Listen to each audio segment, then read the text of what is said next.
आप देख रहे हैं सूर्य तरंग न्यूज। जबलपुर से बड़ी राजनीतिक खबर। महिला आरक्षण को लेकर कांग्रेस ने बीजेपी सरकार पर तीखा हमला बोला है। प्रेस वार्ता में कांग्रेस नेताओं ने आरोप लगाया कि बीजेपी महिला आरक्षण के मुद्दे पर जनता को गुमराह कर रही है और इसे राजनीतिक फायदे के लिए इस्तेमाल कर रही है।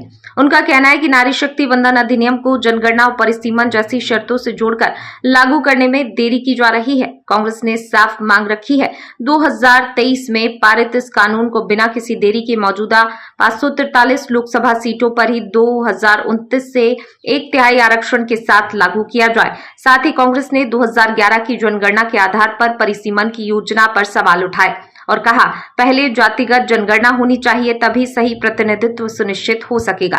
कुल मिलाकर महिला आरक्षण का मुद्दा अब सियासी बहस का बड़ा केंद्र बनता जा रहा है। देखिए, भारतीय जनता पार्टी की जो मंशा है, मैं सबसे पहले उसका कंक्लूजन आपको बता देना चाहती हूँ कि महिला आरक्षण तो बहाना था। दरअसल आपको महिलाओं के पीछे छिपकर के परिसीमन लाना था और इस देश के संघीय ढांचे पर प्रहार करके अपने राजनीतिक उद्देश्यों को सफल बनाना था। ये आपकी मंशा थी, ये आपकी नीति और नियत थी। लेकिन आप ये बार बार पूरे देश के अंदर झूठ फैलाने का काम कर रहे हैं कि महिला आरक्षण तो बिल गिर गया है, जबकि सच्चाई ये है कि 2023 में नारी शक्ति वंदन अधिनियम बिल पास भी हो चुका है और कानून भी बन चुका है। आप चाहकर भी इस बिल को गिरा नहीं सकते, आप चाहकर भी इस बिल को खत्म नहीं कर सकते।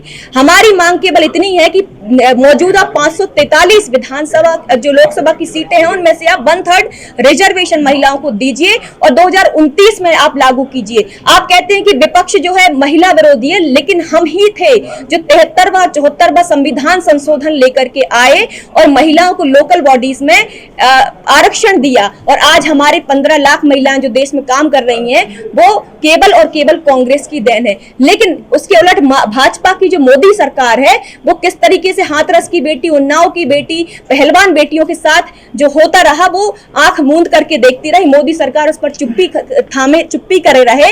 लेकिन सच्चाई ये है कि भारतीय जनता पार्टी महिला विरोधी है, इसलिए उन्होंने 2 बैसाखियों पर इस बिल को खड़ा कर दिया, जनगणना और परिसीमन।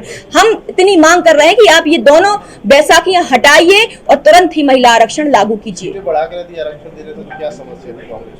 हमारी सीटें बढ़ाने से कोई दिक्कत नहीं, लेकिन जब जातिगत जनगणना हो रही है तो जातिगत जनगणना के बाद जो परिसीमन होगा उसको हम मानेंगे। लेकिन आप कह रहे हैं कि हम 2011 की जनगणना के आधार पर करेंगे, तो ये हम पूरा विपक्ष जो है कतई नहीं होने देगा। वजह क्या है? 2011 में जो आंकड़े हैं, वो आंकड़े सही नहीं है। 2011 में जो आंकड़े थे, उसके बाद जो है 10 करोड़ लोगों को राष्ट्रीय खाद्य सुरक्षा अधिनियम का लाभ नहीं मिल रहा है। उसमें ओबीसी के आंकड़े नहीं है। हम चाहते हैं कि नए सिरे से जनगणना हो, नए सिरे से जातिगत जनगणना हो, उसके आधार पर परिसीमन हो, उसके बाद आरक्षण मिले। लेकिन अभी जो मौजूदा सीटें हैं 2029 में, उसी सीटों पर आरक्षण मिले।